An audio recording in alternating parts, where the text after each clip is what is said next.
Okay, hello everyone. Like I said in the morning, I'm just coming back from work now. So concerning the tutorial, I said I'm going to be posting to some persons. Here is it. At first, I told you I showed you the way I cut it, right? The neck, getting the V-neck. Sorry, I'm the one doing the video alone, so I don't have somebody doing the video for me, so I have to do everything myself. I make sure you see it, and I make sure I explain in details for you to see.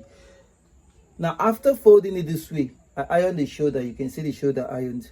Now, this is how I turn it. For those of you asking me, how do you turn it? How did you do this? Now, this is it. I put the cloth out this way. Now, I put these two arms together. While the arms are facing each other, it's simple now. While the arms are facing each other, I flip it over to the other way, making sure the cloth is well aligned. Please, for you to do this, you need a flat surface. I see some persons using some tables that are one-sided. Some tables are not smooth on the surface. I wonder how you guys used to do your work and iron. For a good, perfect job, please, you need a good table. You need a good table, please. You need something that the surface is good. Even if you are using a floor, let it be a floor that is well floored, please. Now, this is it. After doing the arrange, I believe you can all see. Okay, yes. Now, after doing it this way, let me take the camera closer a bit. Okay, it's good now. Now, after doing it this way, the next thing you need to do is using your steam iron, give it a good heat press.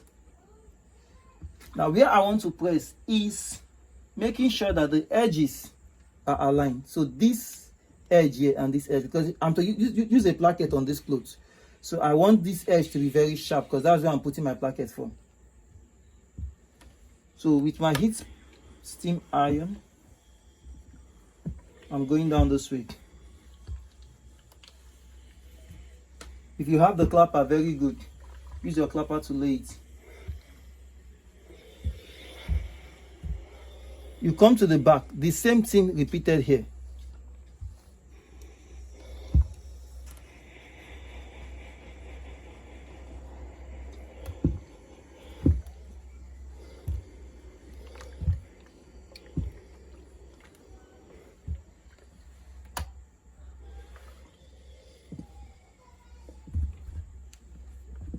Now let's begin with the actual cutting. Some persons were asking me, if my neck is 16, if my neck is 18, how do I do the measurement? How do I not do the measurement? This is where it comes from, please. I explained in the other video I did, and I said, I prefer using a box frame method. Now, for a box frame method, let me show you the box frame again so you see what I did there. From this slant on the shoulder, I take 2 inches from here. Now, vertically, I go down by 5 inches. Some persons actually go down by 5.5, depending on how they want the neck to be. And some persons just like it long. You know, that neck that used to be square, somehow square long. Some use 5, some use 5.5, but I use according to the length of my neck. I go in again horizontally by 2 inches. From here now, using my ruler, I can do this box frame. So this is what I call a box frame method. I call this a box frame method. This is my box. The shoulder slant here gives the other line. I believe you can now see the box. Yes, it's showing. So this is a box. From this box, you can now choose any preferred desired neck you want. If you need a very curved round neck, then you need your compass, like the previous video I did. But if you want it to come out a bit squared, every measurement is done here. Now, for how you're going to divide the neck or how you're not going to divide the neck, what I do is simple. I draw the neck I want, then I measure it to confirm the size. If it is not equal to the size I want, I either adjust it or reduce it. I don't take any specific measurement division for neck, and that one is, it works for me. Yes, so I don't want the neck coming up. I want the neck to be balanced. Therefore, I'm going to go in by either 1/2 inches or 3/4 inches. But for this video's sake, I'm using 1/2 inches. From here, I go straight here. I move straight to the slant where I have my 2 inches. This is already the straight line.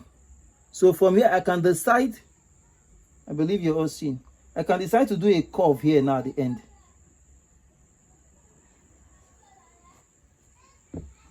Hope you can see the curve the way it is. I moved from here straight to the 2 inches I drew here at the box frame. I came down here and I did the curve. Now, if I measure this neck, how many is here? Let's see. The neck I'm working with is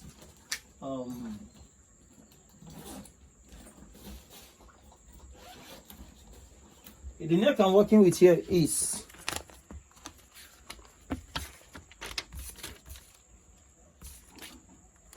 I'm using neck 16.5. Neck 16.5. So for neck 16.5, let's see if we have it. 16 is 8.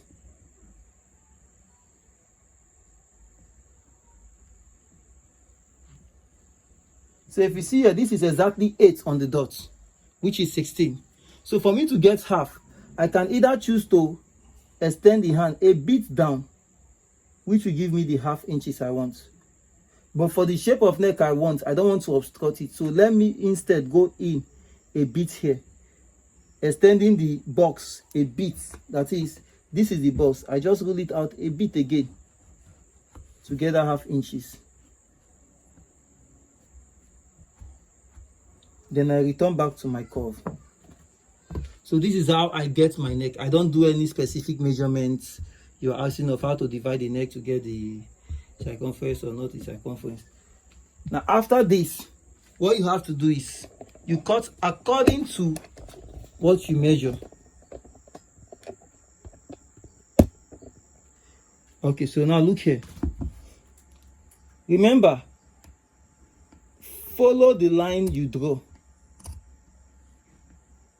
This is it. Now this is the curve. If I move down to the curve,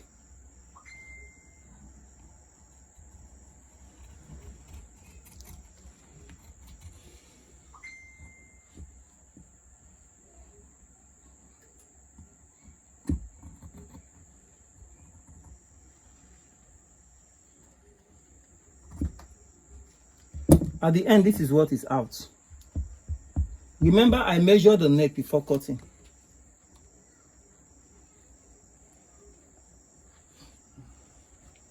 You see the 8 now. Point.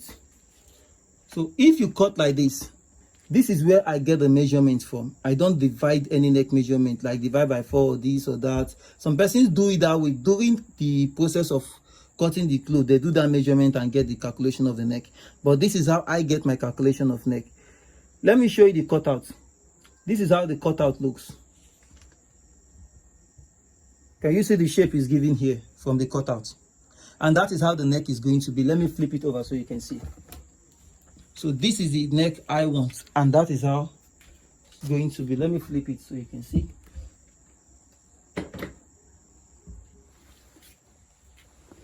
Because if I remove it from the camera, some persons will say, ah, it's another cloth he brought, it's another cloth he brought. Okay.